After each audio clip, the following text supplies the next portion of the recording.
All right. So this is the ins and outs of opening a B&B, and I have some great questions for you. And my first one, Elsie, is how do you say your last name? Lottie. Lottie. Okay, I didn't know how to pronounce. Boy, I was totally wrong. I would have been so insulting. I'm so sorry. I don't So, think anybody's ever said it right in my entire life. It's fine. okay, I get it. I get it. Okay. I understand. So I couldn't wait to talk with you because I love the whole idea about the haunted house, and we're going to get into that. But my first question is give me a little bit of your background. How in the world did you get started and wanting to even have an Airbnb? How did you get started with that? What is your history? So it was not on purpose. I in 2020 during the pandemic, like so many others, I kind of switched how I was doing things. In 2018, I was working two jobs, and then my husband and we had too much money, so I bought a rental house for a friend who needed a place to stay.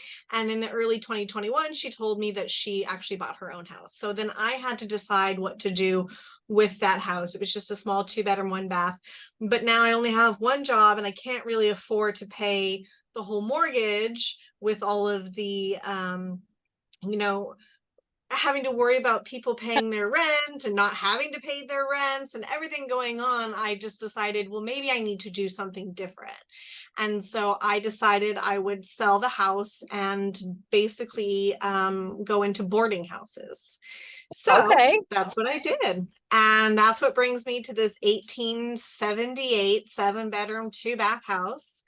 And so yeah, I bought it to be a long-term rental to rent by the room. I have another house as well I bought a couple weeks before, which is an 8-bedroom, 5.5 bathroom, also Victorian, because it's these old houses that are really big. And so yeah, that's how I started. The plan was to buy just a long-term rental, but then I didn't know the house was haunted. And so I couldn't get tenants to stay longer than a couple of months. And so I had to decide, okay, well, what am I going to do with this property? And that's when I decided, well, it's one thing to stay in a place for a couple of days in a haunted house, and it's another thing to live, long term in a haunted house. And so that's when I switched to Airbnb. I love that. So you didn't originally, you weren't going to do an actual B&B. So that was something that you transitioned into. And am I correct that it was after you discovered it was haunted that you transitioned into the B&B idea? Yeah, I mean, I bought the house in May of 2021, and I didn't open the Airbnb until February of 2022 because, yeah, in that time I'd found tenants come, tenants go, and then I had to decorate and, all the stuff that goes into having it and learn more about Airbnbs. I mean, I have like the retirement goal of actually owning an actual B&B at some point in time, but never had I planned on getting into an Airbnb. To be honest, like one of the reasons I do what I do, my boarding houses, is I provide affordable care or housing for people who need it. And, Airbnb kind of takes away affordable housing for a lot of people. And so I'm not Right. a huge fan of Airbnb as a whole, but nobody wanted to live in this house. So I decided, you know what, I'm just going to go for it.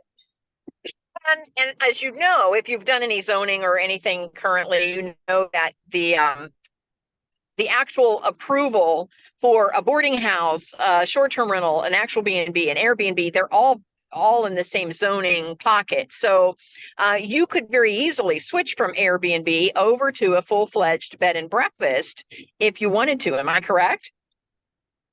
Well, this house previously had been a um, halfway house.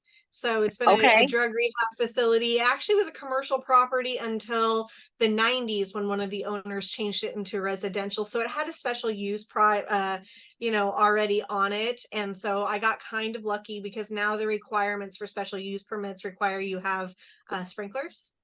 And so I got Ah, to avoid that because luckily there was already a special use permit on there for the halfway house. So it's kind of I mean, it's just kind of a big mess, but I got it figured out. It just took a while. but it was a nice mess because it turned out in your favor. I love that. I love the house and I love having the opportunity that This, I live only about an hour away from it. And I'd never been in this area before, but now I just absolutely love the area. So anytime it's not booked, or if I have a weekday off, I'm always going to come up and spend the night and hang out here. And I spend a lot of time like decorating and just doing different projects. I'm constantly changing things. So yeah, I do spend a lot of time in the house. And so it's kind of nice to have like a secondary place sometimes just to get away. Sometimes I bring my family, my mother-in-law specifically. My husband has never spent the night, and I don't think he ever will. But Is it because it's sometimes I haunted? bring him Is to it visit. is it because it's haunted? He says he doesn't believe in ghosts, but I think that's why he's never been here. Yeah. I love that. I love that. So now you're saying that you live about an hour away. Where exactly is the Airbnb located? This, and it's called Bethany's Home Sweet Haunted Home. Am I correct? And Correct. now, and where And we is are that actually located? in Jackson, California, which is an old gold rush town. We are about an hour south east. I'm really bad with trying to think of this math where I'm at. Of Sacramento, and then northeast of San Francisco, about 2 hours. So we're kind of Okay. out in the gold mountains out here outside of all the major Northern California towns. But we're in a nice wine area, so there we have a lot going on in the area.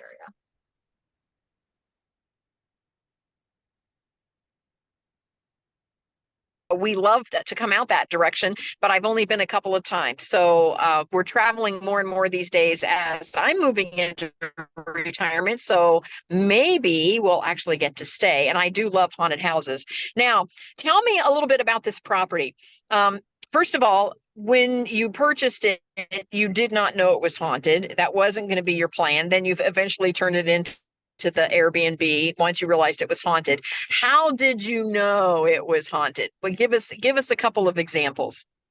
Well, I should have known sooner, maybe, but when I did my walkthrough, so I had purchased many houses. I've probably used the same home inspector 7 times at least, and my real estate agent used to work for him for 10 years, and he did not want to inspect this house. He did not. And finally, I was like, look, I'm going to buy this house, and pretty much no matter what, I just want to know what I have to deal with in the future. Because I just felt compelled to buy the house. The second I saw it online, I had to have it. And so when he did the inspection and I showed up, the first thing he asked me is, well, what if it's haunted? And I said, oh, I don't care. Cause I'm just thinking like most haunted places, there's like one ghost, maybe you see it every month. Didn't really think anything about it. And actually my real estate agent also had an experience that day. But it wasn't until the final walkthrough. And we did the final walkthrough. We got into the last bedroom, which is actually the first right when we walk in the front door, but we started at the bottom and worked our way back. And I don't know why, I looked at them and I said, there's a girl in the closet. And they just looked at me like I was crazy. And then I had a friend of a friend who knew a paranormal investigator who was going to be in the area doing an investigation at a local haunted hotel, because a lot of Gold Country is haunted. And so she said, hey, do you want to come check out this house? It used to be a brothel. I was told that by the real estate agent. She didn't tell me that it was haunted, but she did tell me it used to be a brothel and a boarding house. And so I was like, so she came in, and the first thing she did was go into that bedroom, come out and says, I don't like that room. There's a girl in the closet. And I just said, Oh, I so know, she saw the same thing you did. yeah, and I didn't see it. I just knew it. Like I can't explain it, but I just Okay. knew there was a girl in the closet. I don't see her. I don't see ghosts. I used to when I was a kid, but I haven't since I was a kid or a Okay. teenager. And so yeah, I never saw her, but I just knew she was there. And so yeah, so it's the first thing. And then so they came in to do like a paranormal investigation. And we're talking like Saturday at 1 o'clock in the afternoon, like so not a spooky time, but they were being touched and things are being whispered in their ears, they're hearing noises, so they have all sorts of stuff going on. Of course, like it was kind of a big deal then. Now it's such normal activity in the house that like at the time it was like really crazy, but now it's just like, oh yeah, that's just, this is what happens in this house. And so there's certain areas like the unfinished part of the basement, there's a lot of activity there, but we lock that off because it's dangerous. It's not, there's not railings and there's weird steps, and I'm sure there's probably bodies buried down there, but that's where I keep all of my extra stuff. And then one of the rooms, which is actually on the other side of that library wall there, it's a really creepy room too. And I really don't want people in there. So I didn't turn it into a bedroom. It's just, I put one of those really hard Victorian couches in there, and a Victrola. And then I've recently started collecting like creepy dolls and I put them in there. And it's good because people always just shut that bedroom door. They like, don't want to see the dolls, and so they'll shut the bedroom door and they don't go in there. So the grumpy ghost who's in that room, she kind of gets her space, but the rest of them are fine. But yeah.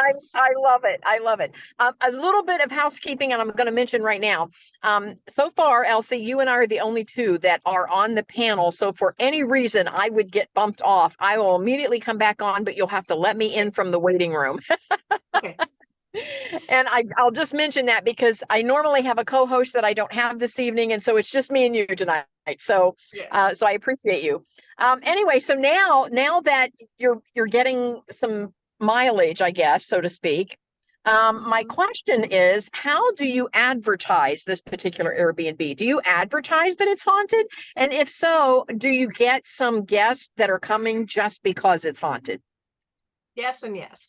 I made the decision early on that I needed to tell people it was haunted because I don't think it's fair for people like me who are sensitive to not know going into it. But also, the ghosts mess with things. They mess with the lights. They sometimes will do things like turn off the gas to the stove. I mean, just they'll move things. And so I don't want people thinking like somebody's coming in and moving their cell phone in the Okay. middle of the night, because that would be even scarier to think that it's a real person, right? Or when the motion activated lights are going off nonstop, like I need them to understand this is not like I am a slumlord and the house is falling down. There's electrical issues. There's none of that. Like I used to keep calling electricians in to fix things, and now I know it'll be fine next time I come. The ceiling fan won't work. It'll work next time I come. And so, I really did make the decision early on that I needed to advertise it as haunted and just be very clear about that. On Airbnb, I have one listing for it that like really puts that at the forefront, and one that just like casually mentions that in there just as an FYI. And I don't really think that I get more listings from one than the other, but I do. Yeah, I have Instagram and Facebook and the TikTok and all that stuff too. But I've had all sorts of paranormal groups come out. I made the Forbes top 24 most haunted places in America list. So I find little ways. I just keep trying to like get my name out. I was supposed to attend my first Paracon this weekend, but it got canceled. So trying to find more business, and Airbnbs are kind of saturated. So having something different helps. But also, I mean, I know that a lot of people won't stay here because it's haunted, and that's fine. I'd rather them not stay here than stay here and be upset that it's haunted Right. when stuff happens. So, but yeah, so I am, kind of looking for those people who, might be interested in that. So Okay, now when you mention your listings, you have more than one listing. So let me ask you this. Are you renting the house by the room or the entire house? Or do you have two separate listings? So I have two separate listings for the same house, but again, it was just so I can test different titles, different words, Okay. different settings to kind of see like, is there's one thing that works better than the other, with the fees and how they're calculated, and just trying to do different things to see if it makes a difference one way or the other. The house Okay. is actually split into two though. When I bought the house, so one of the things I said is like, well, if I close off these two doors, I can make a two-bedroom apartment. So in the basement, there is a two-bedroom apartment that is rented long-term. It's less haunted down there than it is up here. So I feel better about renting that out like for a longer term. And so I've managed to keep that rented, which is nice because, that mostly pays the mortgage right there. And then the Okay. Airbnb, so I don't have to worry if the Airbnb is not booked every weekend. I don't have to worry about that because, at least I have my long-term tenant.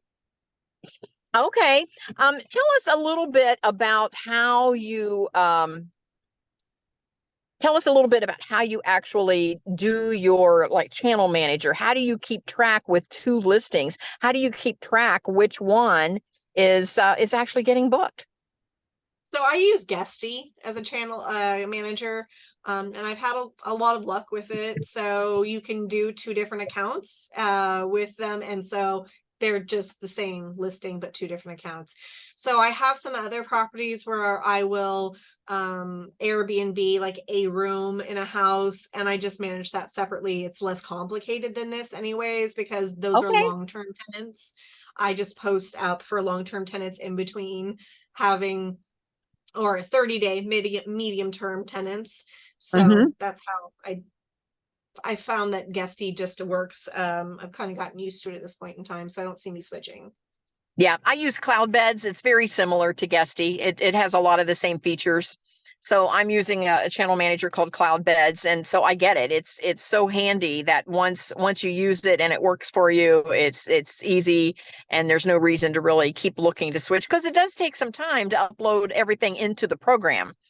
Well, And yeah, I yeah, just actually had a booking right before we came on. I'm still trying to figure out from booking.com. Apparently booking.com is only linked to one of these Airbnb calendars, and so it's already booked, and I just had a double booking on booking.com. So I've got to figure that out after oh this, no. but Okay, I get it. I hope it's not for tonight. Okay, so you have some time to figure that one out.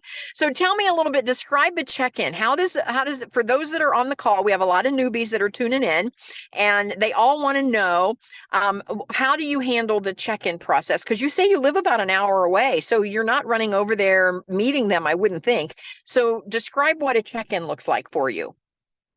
Smart locks are the best thing that have ever been invented. So I usually plan them in about a month in advance. I'll go through and I'll schedule all of my temporary. I usually just use the last four digits of people's phone numbers. And then I have auto messages scheduled to go out that morning saying that it is the last four digits of your phone number. And so people can just show up when they get here. Sometimes people show up early and Mm-hmm. message me, and a lot of times that's not a problem.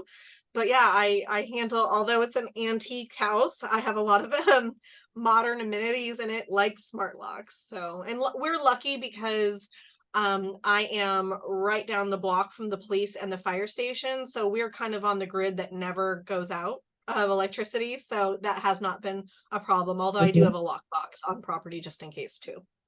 Okay.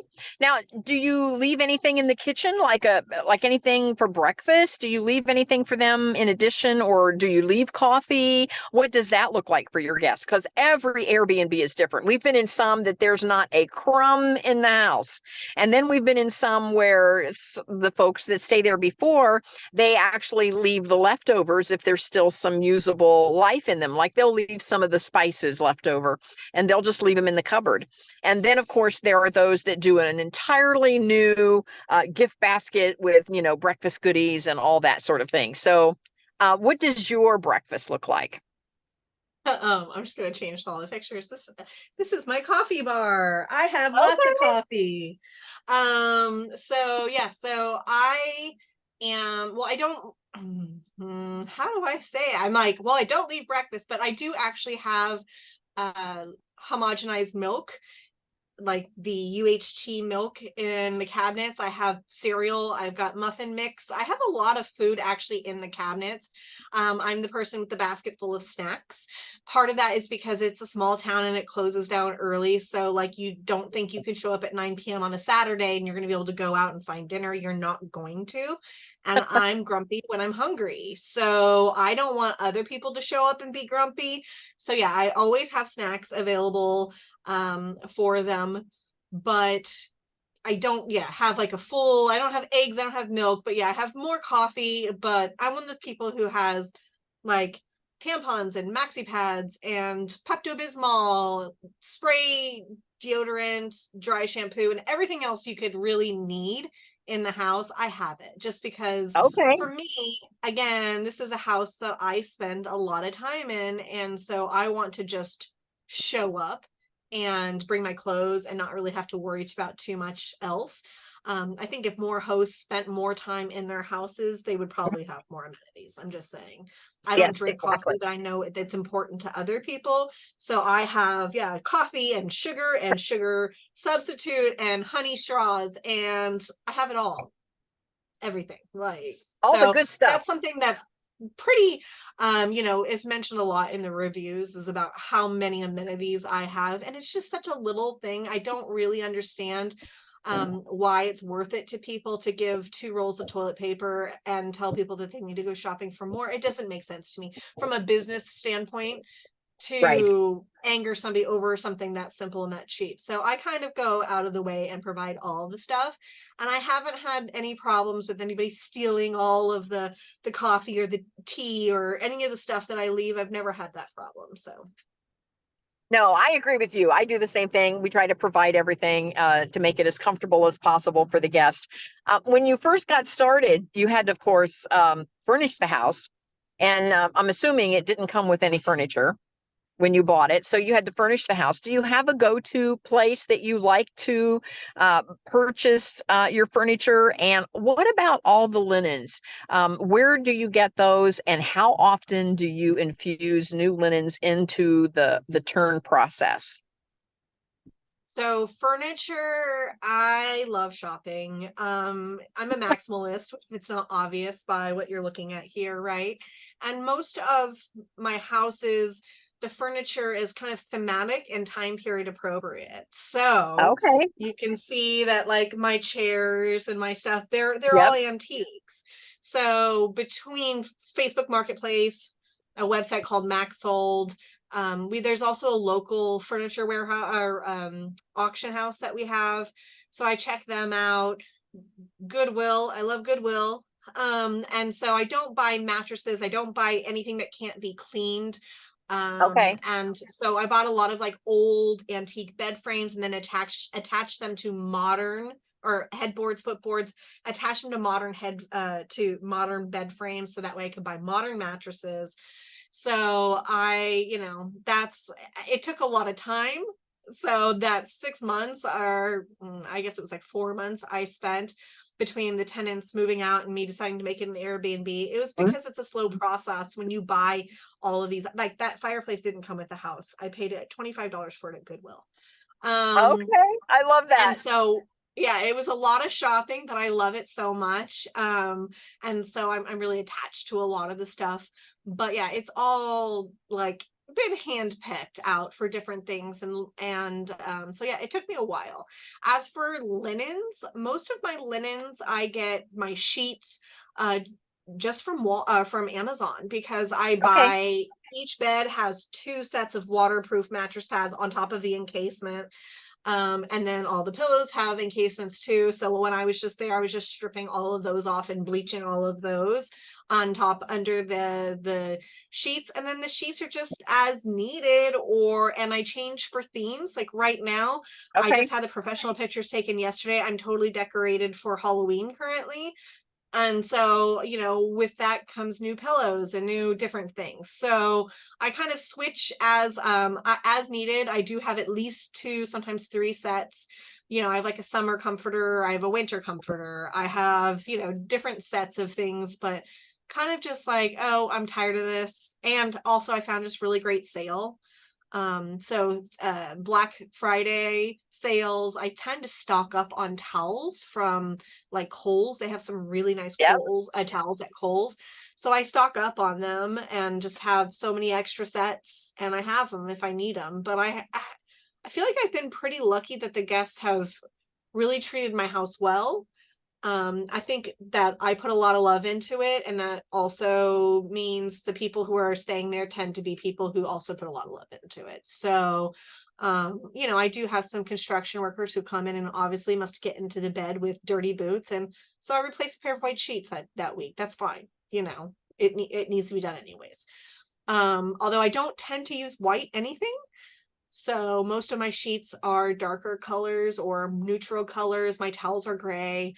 So I don't have white anywhere. And in a Okay. house like this, I don't think it's expected. The house doesn't look like a sterile hotel, so I don't think people expect white sheets. So I don't use them, so I get to use them longer. Right. I get it. Yeah.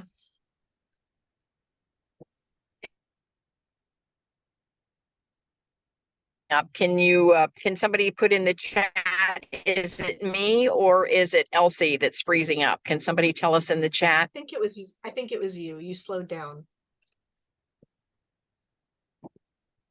Okay.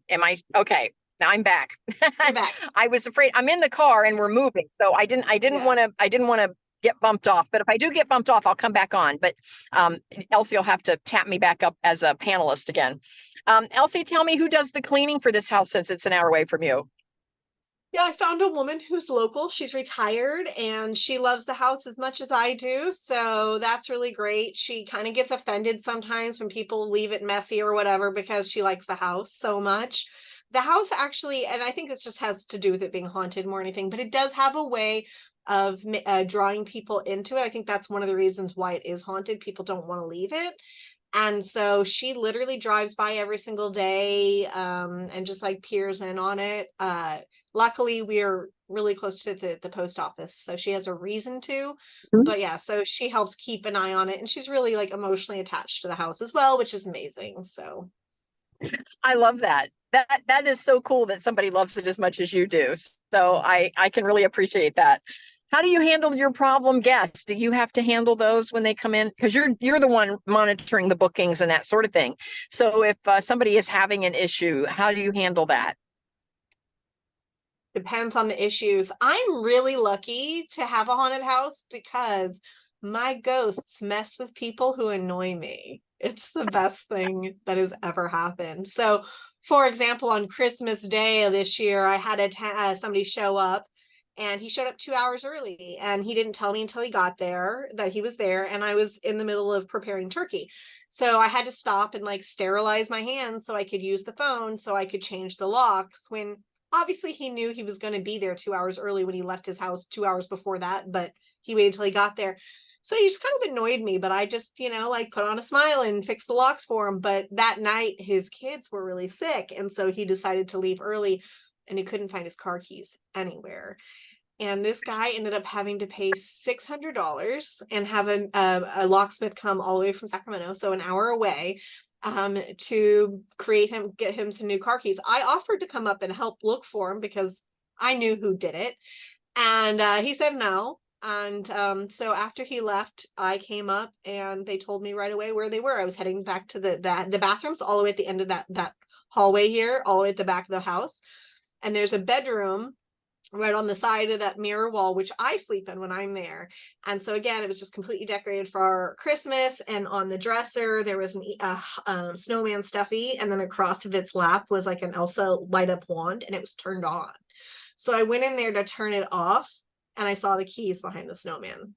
So like Oh, they wow. told me the second I walked in where those keys were, but yeah, they decided like, oh, you're gonna annoy her, we're gonna mess with you too. So it's kind of awesome that I have that. I mean, I've only had a couple problematic people, honestly, like one person who was upset that the house was haunted. I It's in the mean, ad, right? Yeah. 100%. So Yeah. like okay, like so he wanted like 50% refund because it was haunted, so they didn't sleep well, and I'm like, no, that's not how this works. And I ended up getting that review removed. But yeah, so for mostly I really haven't had too many problematic. Again, I think the fact that I take care of and love my house, I don't have people coming in and having like crazy and wild parties. Now, do I get people who get loud? Yeah, I do. Do I get people who come up here, especially on Serbian Christmas, and get just so drunk and they're up until 2, 3 o'clock in the morning having a great time? Yeah, I do. It really sucks for the tenants downstairs, but it happens on occasion. But when I'm looking for my tenants downstairs, I'm like very clear about, hey, you have to be okay with listening to people running up and down the stairs and back and forth. You're going to hear it. So like I really have to like manage them, I think, more than I do the Airbnb guests, just Okay. because I have to be very particular about who I let in there. They have to be really easygoing. I'm not that easygoing. I would be super annoyed listening to kids running back and forth. It would drive me crazy. So I need to find people who are just like, oh, they're having a good time. It's fine. And I find those people. that are just like, well, they were having a good time. That's good for them. So Well, good, good, good, good. Tell our listeners how they can get in touch with you or find this home, Bethany's Home Sweet Haunted Home, and then we're going to turn it over and see if any of our listeners have any questions for you. But how can they find you or connect with you? yeah, so you can connect with us in all the ways. There's the social media. Um, so Bethany's Home Sweet Haunted Home on Instagram, on Facebook, Bethany's HSHH on TikTok. So yeah, you can reach out that way. So we're on all of, VRBR booking, Airbnb. So kind of got my own website. You can contact me from there. So there's, pretty much any way you can think of to contact us, you're welcome to. So again, we're just outside of Sacramento near San Francisco. And yeah, we'd love for people to come and have a stay, enjoy our wine area and stay for the ghosts, maybe. I love it, Elsie. We have Amy and Rhonda on, and I want to open it up. And Amy or Rhonda, do you have any questions for Elsie? Just go ahead and type that in the chat, and we'll just hang out for a few minutes and see if you have any specific questions that you have that you would like to have answered. Amy says it's an interesting conversation, and thanks for sharing.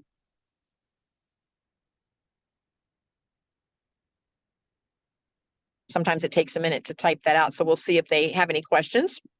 Any advice for some newbies that are getting business? What would be your best advice that you could put out there for a brand new investor? I really don't feel like I can give too much advice. I mean, if I were, I tell people all the time, I grew up very poor. And me and my husband both came from like median somewhere. Me and my brother grew up sharing a room.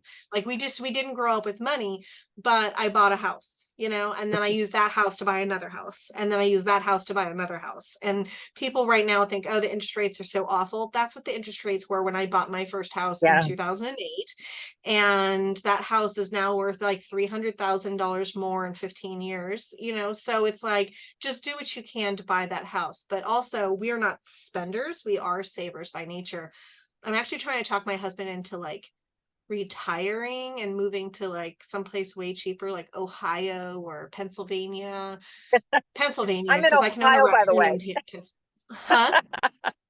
I'm in I'm going there Ohio, by tomorrow, the just way. at the end of the week. Yeah, I'm going at the end of the week. I'm actually Oh, was going to Indiana, so I'm going to actually Winchester, Indiana, and so that's right on the border. So I'm figuring I'll probably spend some time in Ohio too. I joke, I tell okay. my husband that while I'm there, I'm going to go house hunting because in Indiana and Pennsylvania you can have a raccoon for a pet. So that's it's decided. Pennsylvania because I can have a pet a raccoon. But I can own a lot more houses there than in California. But you know, trying to just figure out ways to make that work, and it's different for everyone. And so again, I had one houses. I was afraid that I wouldn't be able to pay those mortgages if my people stopped paying, and so I was like, okay, well, multi-units. Well, multi-units are great, but the boarding house model just really worked out for me. So as long as half of my tenants are paying their rent, the mortgage is paid. And so it's a lot safer bet for me. It's, and gives me the opportunity to actually make a lot more money, in the long run, because if everybody's paying their rent, then I'm actually making money, as long as, we don't have too much that we have to fix, which it's been a year for that. Yeah, Rhonda says that I'm on my phone, so I got to jump back over. Rhonda says that the haunted house theme year round is very interesting. She said, other than Halloween time, do you have any spike where you have the most interest? I think last year, I mean, this year, the summertime has just been popular. Again, it's a wine area, so there's a lot of stuff that goes on in this area besides, spooky stuff. As a matter of fact, we don't even have spooky stuff here, even though it's super haunted area. There's no ghost walks or anything like that. I'm always booked solid on Thanksgiving, I think, because of my big kitchen, because I have a very large kitchen. So I think that helps. So I have that. And then last year in December, I was super slammed too. And that might be the decorations. I think Again, right now the house is completely decorated from top to bottom for Halloween. And then when I take that down on Veterans Day, I go straight to Christmas trees and Christmas everywhere. And it's just a large enough space for people to get together, or, hey, my house, I don't want to clean my house. I don't want people coming and Mhm. judging me and cleaning my house. So how about we just all come here? And so, yeah, December was really big for us last year too. Yeah, you know what? I love all of those great ideas. Yeah.